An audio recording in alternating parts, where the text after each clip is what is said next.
Now, the white stuff. Why Britain can't get enough cocaine. Now, this is nothing really new. This ain't like it's something that ain't been around for a very long time.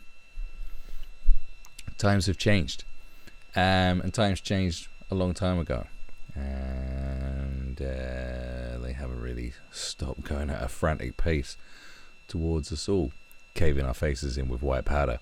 So, the white stuff. Why Britain can't get enough of enough cocaine? And it's true. There's just never enough, is there? You know it. I know it. There's just not enough. Now, we'll try not to get into sort of laying bare previous drug habits and so on and so forth. Is it necessary? It probably will become necessary as I try to explain things. But look, what does it say? Britain snorts more of the drug than almost anywhere in Europe. More young people are taking it and deaths are rising. Why? So, why? Because, what's the why? That we snort more than any...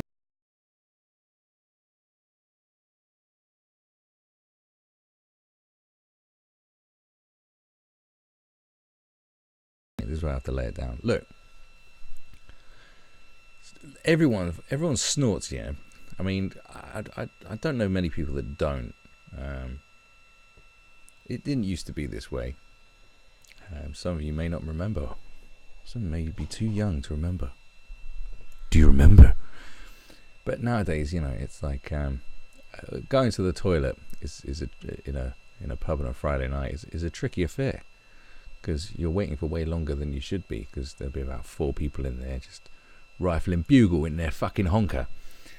That's right. It didn't used to be that way.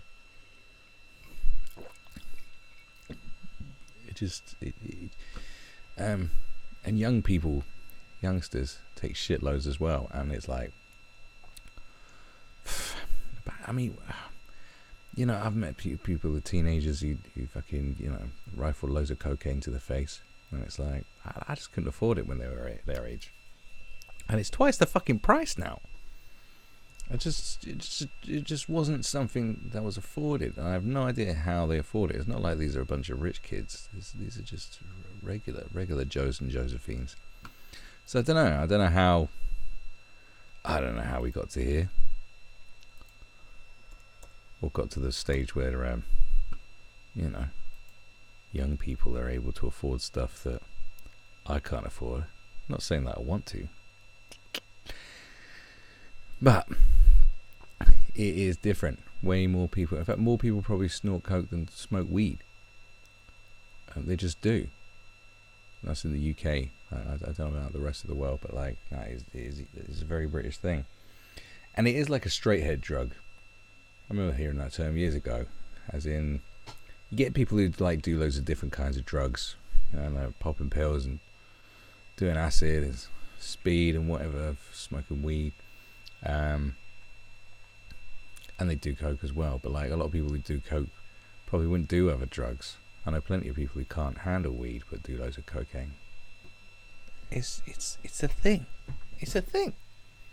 So it is kind of a straight head drug, same as alcohol. And cocaine and alcohol go hand in hand. Like you'll find that, you know, the more coke you do, the more you want to drink, and the more you drink, the more likely you are to start snorting chuffer. That's just, they just go hand in hand. And we're a drinking nation. So therefore, the two things go together like... What are things that go together? I don't know. Ass cheeks on my face. It's kind of like that. So what does it say here? The moment Dan, not his real name, not really called Dan, realised he had a problem with cocaine, he had been off work for a week, sick with flu. His phone buzzed. It was his cocaine dealer. They just love it. You can tell that this is someone that doesn't really take drugs that often, or hasn't done, because they call it a cocaine dealer.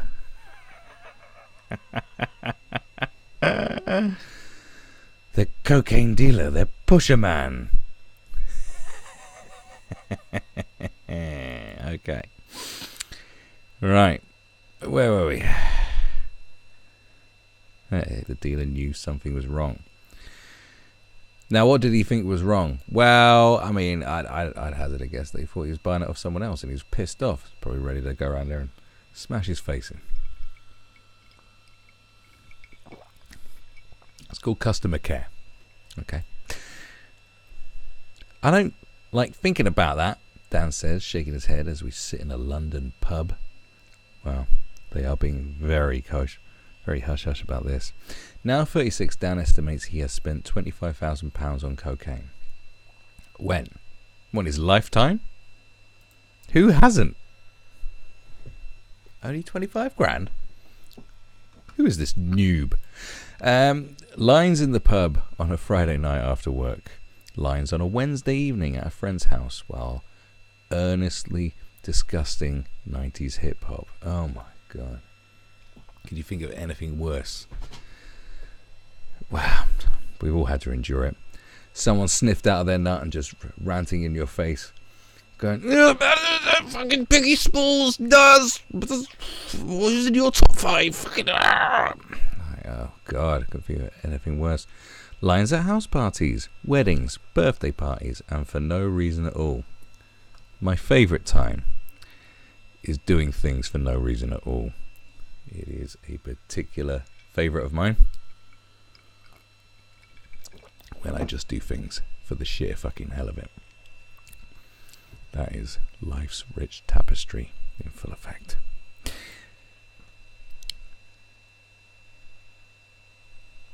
So where are we? Alright.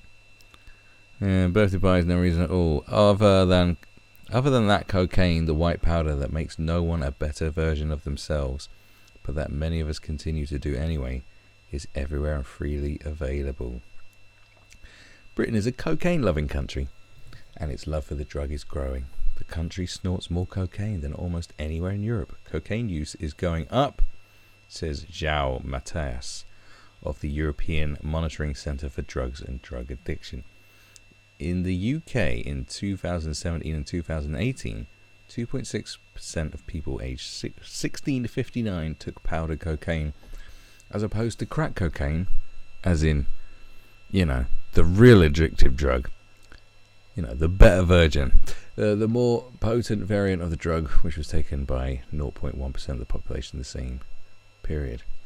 Well, that's good to know that crack use hasn't skyrocketed, isn't it? Up from 2.4% in 2013 and 2014. More young people are taking cocaine than ever before. 6% of 16 to 24-year-olds have tried it. That's bullshit. I'd double that number at least. I bet. I'm just so sure of it. I think those stats are wonky. I just from like, it was rife when I was that age, so like, I don't know, double that. Fewer young people take drugs in general. Despite the fact that overall fewer young people take drugs in general. It is also likely that Home Office figures, which often exclude students, prisoners and homeless people, underestimate cocaine use.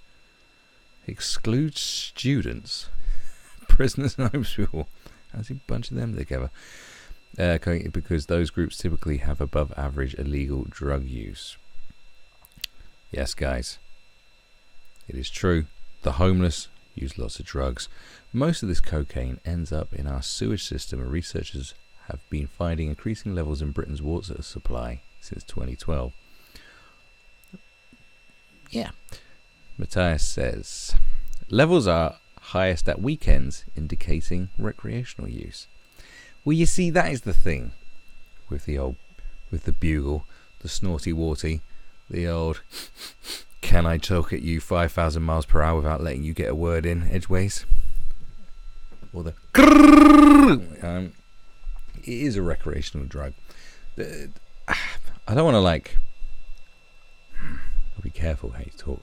You know, I don't want to encourage anything. Okay, but cocaine isn't that dangerous as a drug in the grand scheme of things.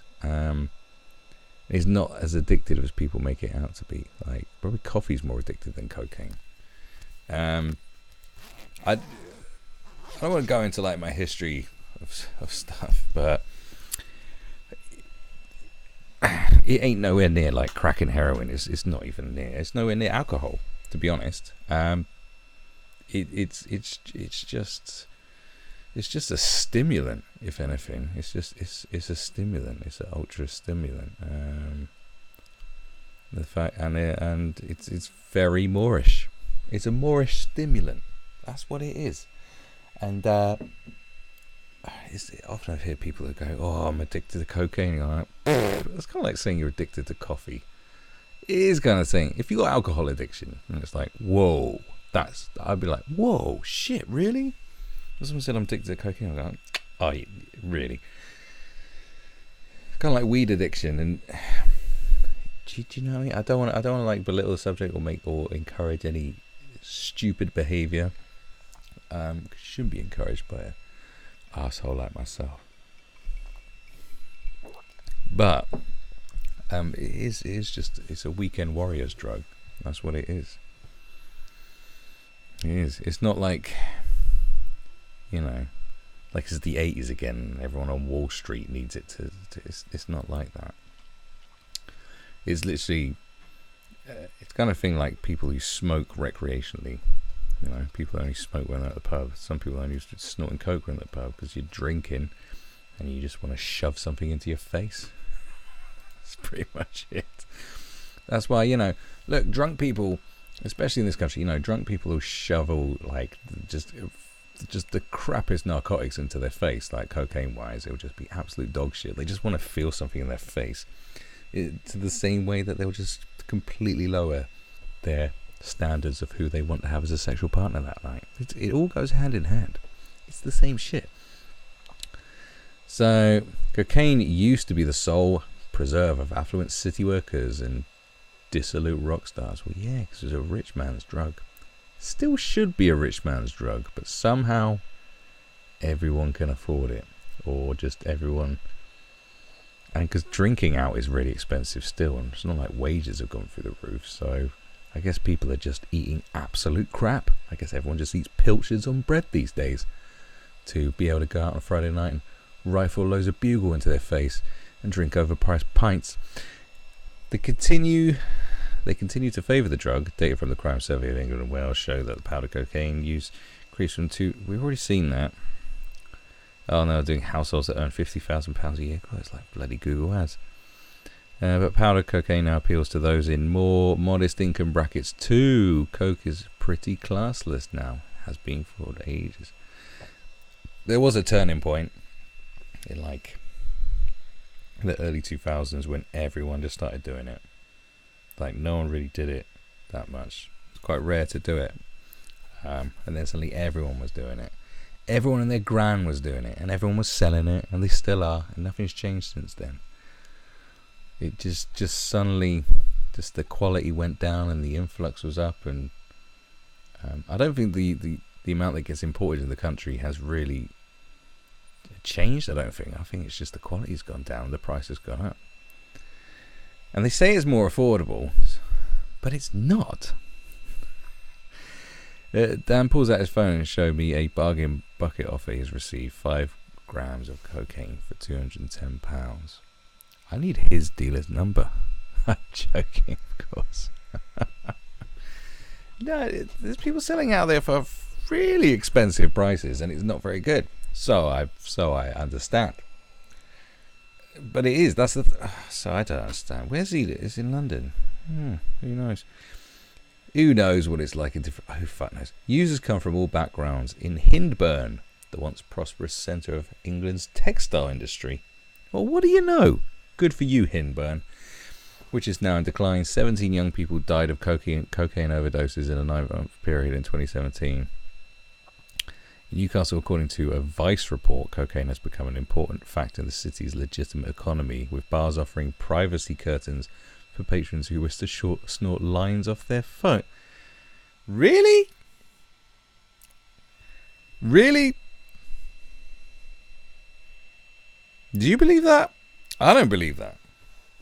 in Newcastle is becoming an important factor in the city's legitimate economy. I need to go investigate that. I've never been in Newcastle. What? Really? And 17 young people dying in this place at Hinburn. Well, that must have been, I don't know, they're probably selling crushed up glass or something. Fuck knows. And according to the National Crime Agency, recent years have seen the Albanian mafia take control of the UK's lucrative cocaine market with a brutally effective business model. Now, this is definitely true. I do know someone who was part of a massive £1 million cocaine ring who went to jail, and all the others involved, all the other affiliates were Albanians. I've heard many things about Albanians all across the country. Well, across the south. Albanians are legitimate. Well, legitimate illegitimates. By negotiating directly with the cartels in drug-producing Latin America, cutting out traditional international importers, the Albanian mafia have been able to deliver a purer, more affordable product to the market. Cocaine hasn't been this cheap since 1990. I guess maybe you got to take into consideration inflation, because inflation has to affect everything in the end. It really does, even the illegal markets. I don't know. I'd have to work that out to see if that's. I'll have to work it out. Ironically, anti-drug laws have also improved the quality of cocaine. Really? I can't tell how much of this is legit. The 2015 Serious Crime Act criminalized the import of cutting agents such as benzocaine. When it's harder to cut the product, the purity increases. Right, but it's still illegal to import cocaine, so why would a cutting agent be... Why would that make it more difficult? I guess it's more of a pain in the ass, but still, I'm not... I don't know. No, because they've been cutting it with... with phenolin, which apparently is really horrible for you. This, along with the fact that cocaine production has increased in Latin America, has created a perfect powder storm. All puns intended. Cocaine purity, which has been increasing since 2010, is at its highest level in a decade. Really, where is it then? I'm asking for a friend. As purity and availability increases, so too does the misery wreaked by cocaine. Hospital admissions for mental health disorders linked to cocaine have almost trebled in the past decade. I mean, like I said, I don't know how much cocaine contributes to mental health disorders. From experience, I do know, like, maybe a bit of psychosis. Maybe. I mean, look, when I was younger, I remember just going hard on smoking forms of cocaine. Alright, smoking rocks, okay, yeah, I was young.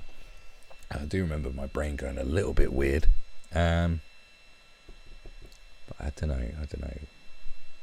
Cocaine-related deaths have increased for the 6th year running, up to 432 deaths in England and Wales in 2017, compared with 112 in 2011. Really? That's cocaine related. Thing is, with related deaths, you never... God, it's like I'm trying to defend it. It's just, I've lived a long time. It's just every newspaper has, had a war on every drug, and just been, we had the Lear Betts thing in the 90s, which was such a rare case of death from ecstasy. It was, it terrified me. I never done it. I was like, what? I was like, fuck that shit. It's just a lot of, so when you say related deaths, I mean, related could be like fucking a kilo could have fallen on someone's head. Do you know what I mean? Someone could have looked at some cocaine whilst they were crossing the road, and he got run over by a bus. It's all possible in the world of statistics. You'd be surprised. Many of these deaths will involve users who have long-standing addictions to crack cocaine, as well as other... Well, all right, okay. Let's do differentiate between the two, because like smoking shitloads of crack make your heart explode. Users leap from balconies or fall from mountain paths. Oh my god, this is exactly what I was talking about. Just for fuck's sake, are we still... That's what they used to say about people doing acid. Well, don't do acid because you're gonna jump off a balcony because you think you can fly. You want on the LSDs. He was taking the LSDs and he tried to jump the balcony. Like, how? Oh my god. Falling. Really? Really? Users leap from balconies or fall from mountain paths. What the fuck?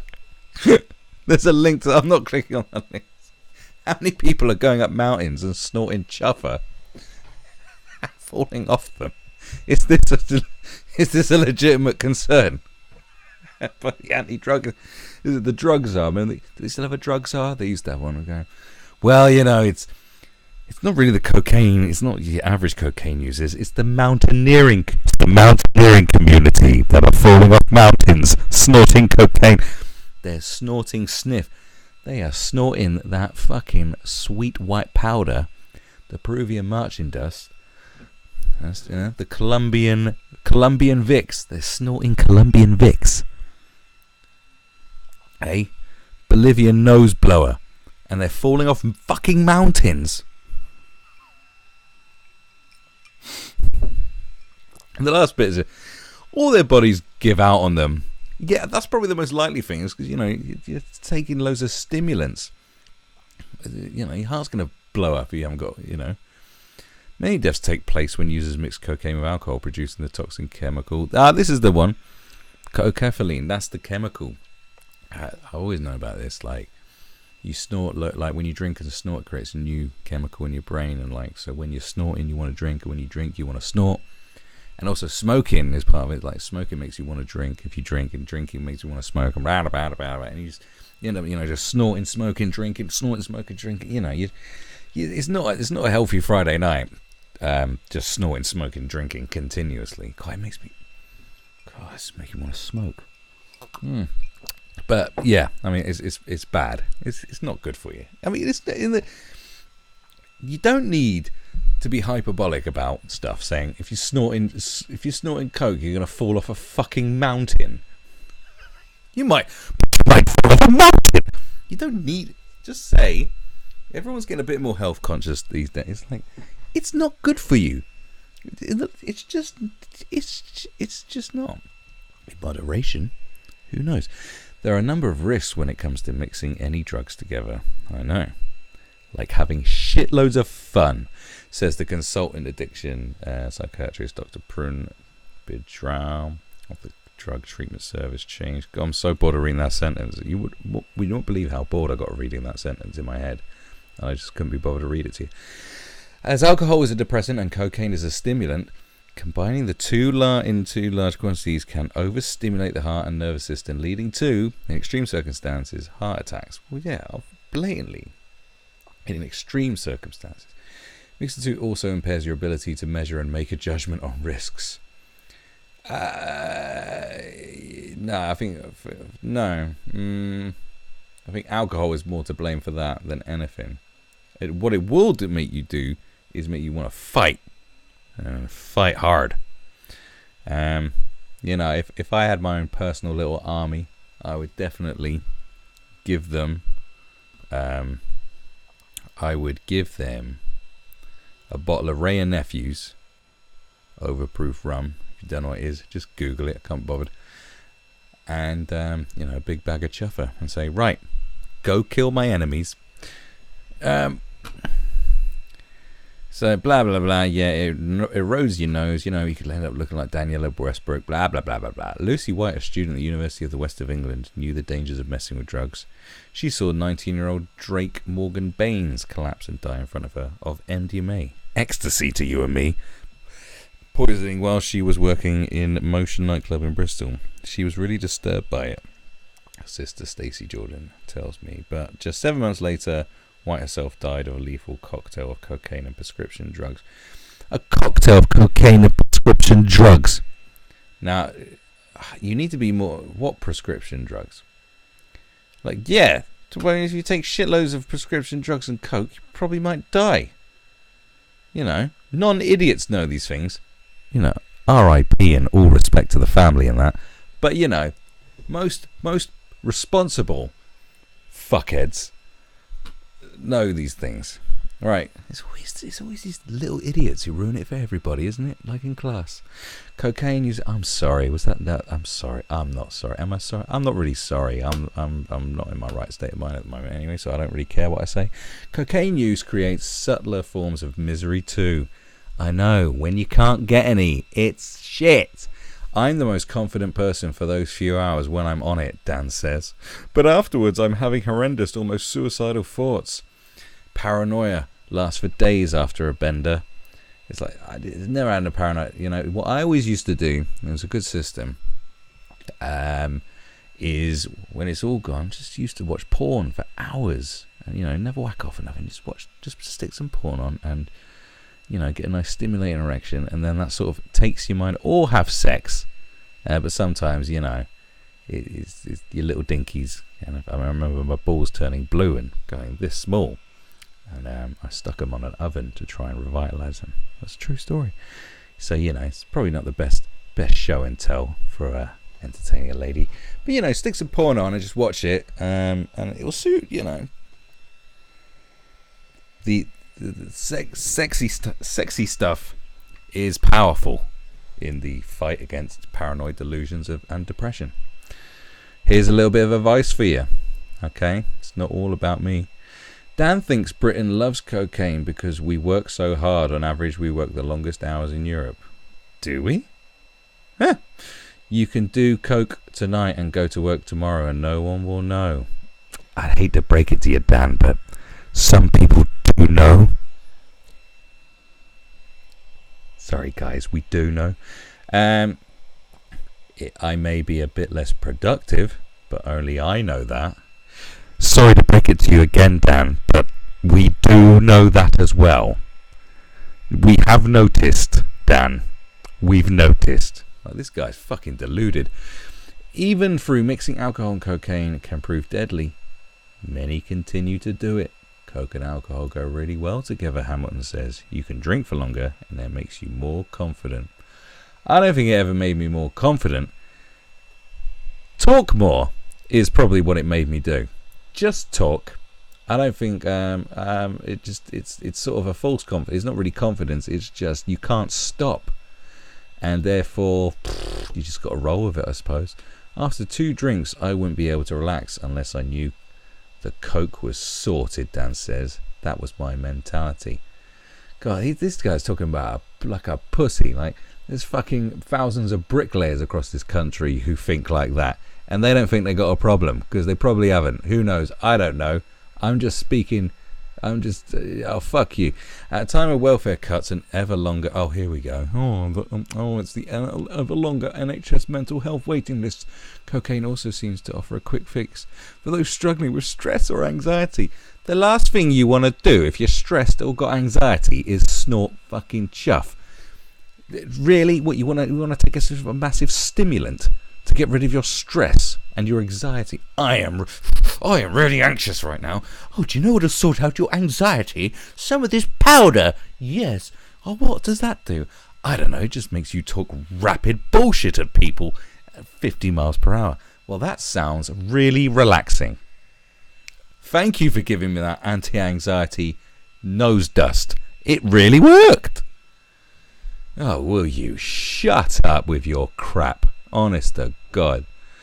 If you're a young person who's a bit anxious, lacking in confidence, or not sure of your place in the grand scheme of things, Coke sorts all of that out for you. No, it doesn't. If you can offer me a line now, that makes me feel better, or the alternative is that I'm going to have to wait at least 4 weeks to see a counsellor. It's an absolute no-brainer. I'm sorry. I'm going to laugh at you. This is laughable. This is absolute. This is a joke. This is coming. Look, I've had many mental issues in my life. I've taken many narcotics, and this is bollocks. Okay, it's like cocaine, bollocks, cocaine. Oh, I can't see my counsellor for 4 weeks, or I can have a line. I just do loads of rails. It's like, come on, that's moronic. That's absolutely moronic. And I'm not going to feel sorry for you. Just sort yourself out. Like, it's ridiculous. What a ridiculous thing to say. I'm sorry, but like, no. If that was one of my friends saying that, okay, oh yeah. Say, look, you're not getting any drugs tonight. You need to address your issues. right? Just wait, just 4 weeks to wait for that counsellor, okay? Just hang in there, we'll just hang out going, no, but it's a no-brainer and it's 4 weeks to wait for the counsellor, I'll just get some chuffer now. Do you know what I do? I go, bang, slap, bang, bang, bang, and then and I'll get this, and I'll get his nose and go, I probably wouldn't go that hard. But really, like, come on, will you? Honest to God. Spare me. Spare me. You're 36, Dan. Spare me, please. Oh, look at that. I knew this article was going to... Look, obviously it's in The Guardian. I didn't read all of it. It's very long. I knew it from the moment it started talking about people snorting coke and falling off mountains as being a real high risk. I knew this was going to descend into absolute twattery, and it has. I was like, right, he pauses. I'm not recommending it, but austerity has created a real bottleneck in getting people the support they need, and drugs are far more instant. They have no opening and closing hours. That is a loser. Right, I'm just going to lay it down now. That's a loser's mentality. I've heard it sort of countless excuses. I've given myself countless excuses in the years for just being fucking lazy in the head instead of confronting things, for just avoiding problems and just going, oh, just tonight then, gonna rifle loads of fucking dust in at me face, and you just turn yourself into a fucking moron. You're a moron. That's all it is. It's moronic behaviour. It's pathetic, and it's ungrown. It's not. It's childlike. Okay, I'm getting really angry about this, but it is. It's just sort yourself out, because it doesn't seem like you're on the streets yet. I've known of people like ending up on the streets because of this shit. Do you know what I mean? It's like, and worse drugs. It's like this. It's just cocaine, mate. It's just strong coffee that you shove into your face. Will you stop being so pathetic about it? Sort yourself out. God. Anyway, I am an alcoholic though, but this is real drugs.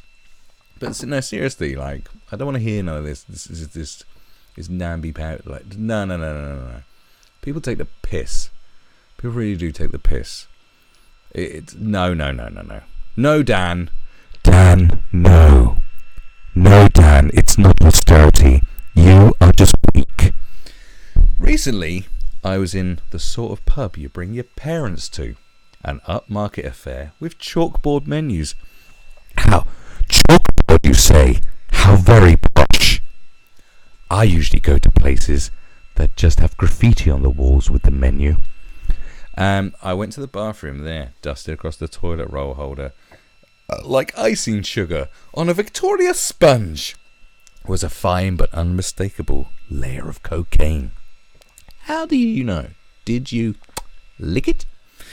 For someone like Dan, who is trying to avoid taking the drug, you have to be very careful. It's everywhere. I know, you could just walk into a toilet, see white powder spread everywhere, and just go and just shove your fucking face in it. I know, isn't it? Isn't it? Isn't that the case? Isn't it? Are we all doing this? Oh, really? It's just everywhere. No, recently, he was eating dinner in a Greek restaurant. Well, you know the Greeks, don't you? Always on it, ain't they? When a nearby stranger offered him cocaine, did he accept? He drops his voice. I did, yeah. So did I. I was in Mallorca, right? And I was working out there, and someone opened a door. It was this gay guy, and he was just like, look, do you want a rail if I can just, suck out your bum hole? And I was like, yeah, fuck it. All right, the bit about the bum hole is a lie. But he was gay. He was a really nice guy. And he's like, I didn't know him from Adam nor Steve. And he was just like, yeah, just come in, just have a rail. I had no idea. And I was like, yeah, sure. Yeah, just went for it. Just went in a cubicle with an old gay guy. Now, I'm straight, by the way, just in case you wondered why that story matters. Yeah. Now, I'm telling you this story as someone who has been through some shit, and I am not crying right now. I am not dropping my voice. I don't know if he cried or not, but I'm not dropping my voice. Yes, I did that. The shame of it. I I took cocaine off a perfect stranger. He gave me a rail. Oh, woe is me. Come off it, please. I need to chill out. My energy levels have gone too high. I've got a while to go.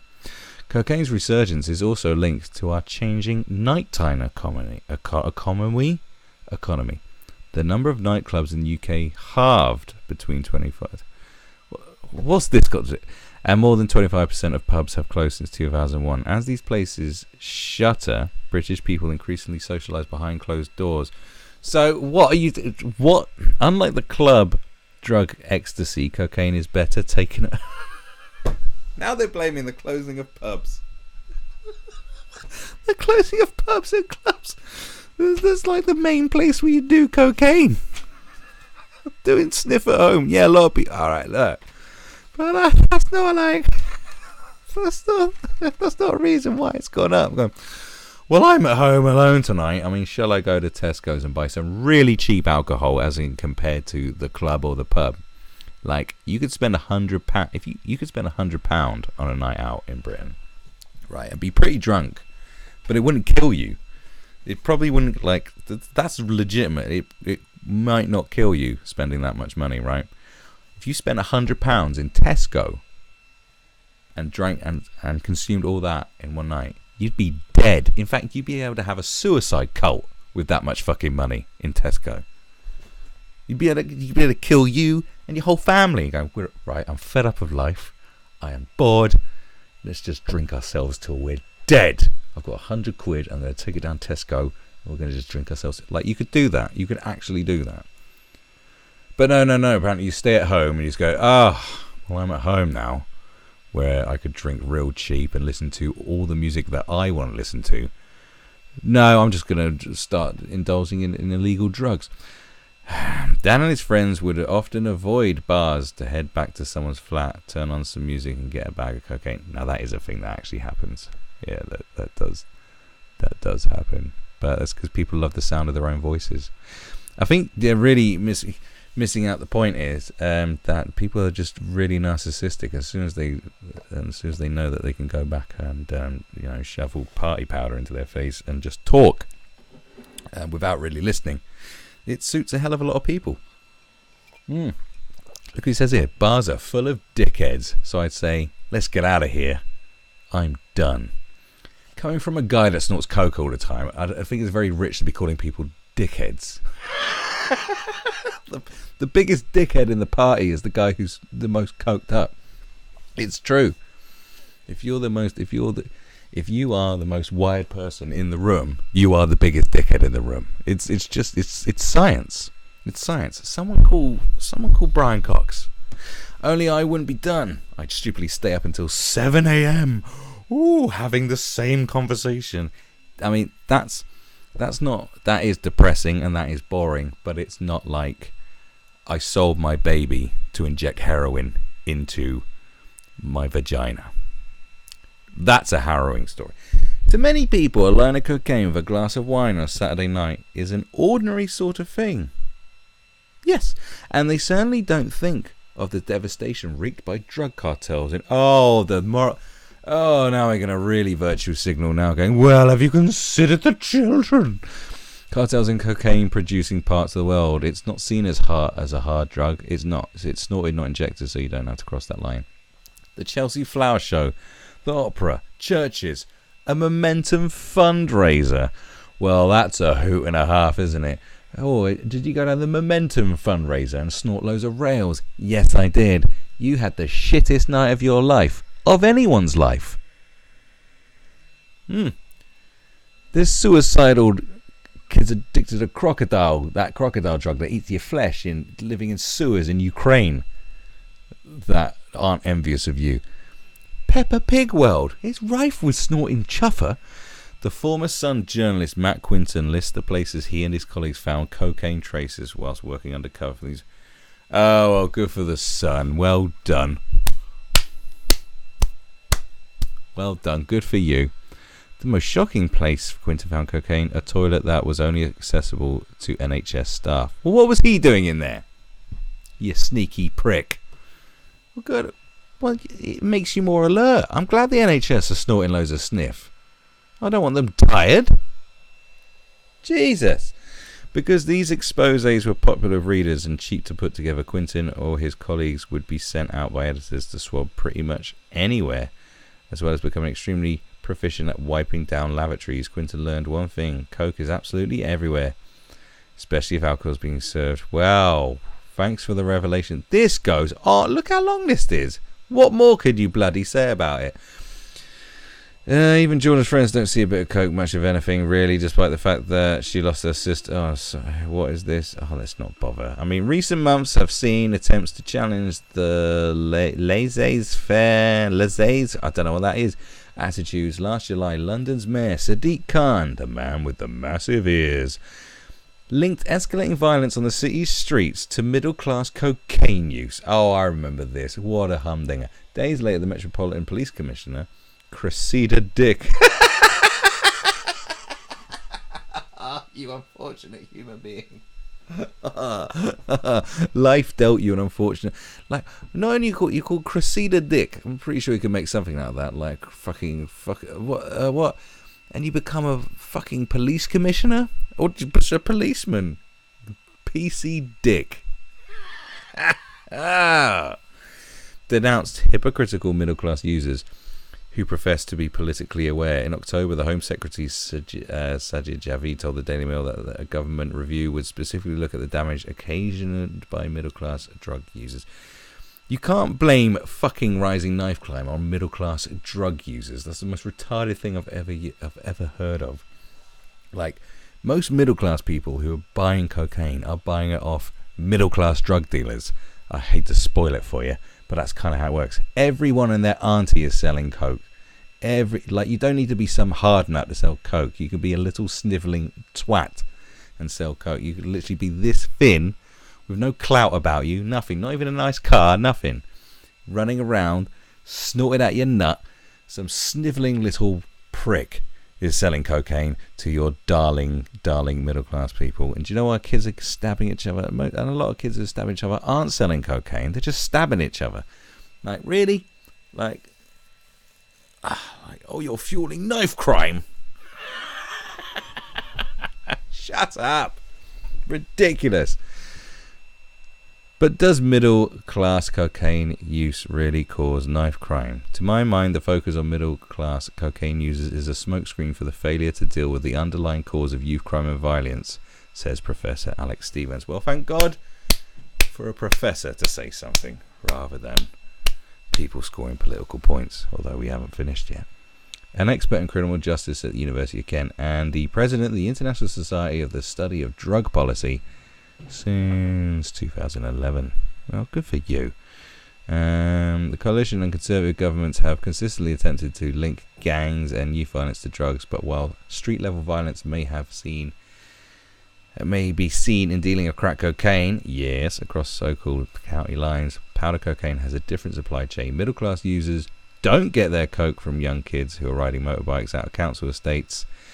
There is violence in that supply chain too, but most of it happens in Latin America. That's right. Yes, thank you. Don't need to read anymore. Yep. He is right. So fuck you. Oh, let's finish off and see what Dan has to say. The very weak man, Dan.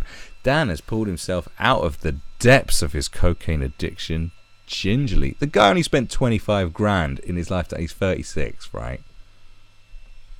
Okay, when did he start? I mean, if he started when he was 35, I'd be like, okay, he's got a problem. But I'm just saying, like, no. Sometimes he slides downhill. Avoiding social situations where he knows cocaine will be present helps. Because I'm weak. Well, at least you admit it, Dan.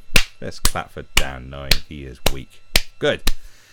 If I have a drink, I know someone will have coke on them, and it's so hard to say no. Well, then you're going to have to stop drinking, Dan. If you're that fucking weak. After we finish our interview, we step out of the pub into the frigid night air. Don't you hate frigid night air? I like night air that's well up for it. We're about to part ways when Dan notices a man outside speaking loudly on the phone. He's withdrawing a large sum of cash from an ATM and directing someone to his location. We look at each other. Dan's going, can you lend me 50 quid? Right. Well, that last bit definitely didn't happen. What a pathetic article. I'm sorry. I mean, there were some good bits in it. I mean, I'm just sorry. Like falling off mountains. Honest to goodness God's sake.